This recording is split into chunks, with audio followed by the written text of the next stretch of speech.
ভোটদাতা 3 লাখ। গতিকে 3 লাখ আৰু 80,000 দুইটাতে আমি এটা সামঞ্জস্য হ'ব লাগিব।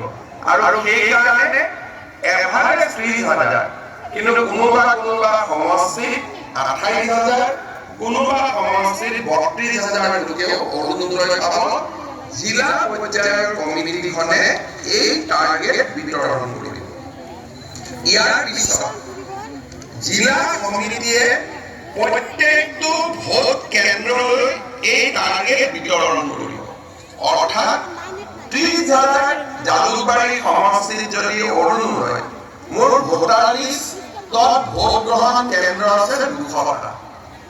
এই 200টা ভোট গ্ৰহণ কেন্দ্ৰ জনসংখ্যা অনুসৰি আৰু দুখীয়া মানুহৰ পৰিৱেশ পৰিস্থিতি অধ্যয়ন কৰি প্ৰত্যেকটো বুথত সমান নহয়, সমানুপাতিকভাৱে জিলা পৰ্যায়ৰ কমিটিয়ে প্ৰত্যেকটো বুথৰ বাবে অৰুণোদয় হিতাধিকাৰীৰ সংখ্যা আবণ্টন কৰিব। সমান নহয় বুলি মই কিয় ক'লো?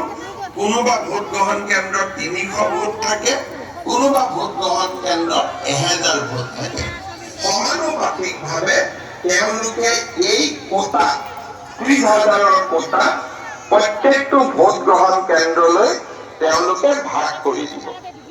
ভাগ কৰি দিয়াৰ পিছত সিলেকশ্যনৰ এটা প্ৰক্ৰিয়া আৰম্ভ হ'ব। পঞ্চায়ত বৰ্তমান নাই কাৰণে আমি জিলা উপায়ুক্তৰ দায়িত্ব দিছো যে আপোনালোকে গাঁও পঞ্চায়তৰ ছেক্ৰেটাৰী আৰু 4জন মনোনীত ব্যক্তিক লৈ গাঁও সভাখন পৰিচালনা কৰিব।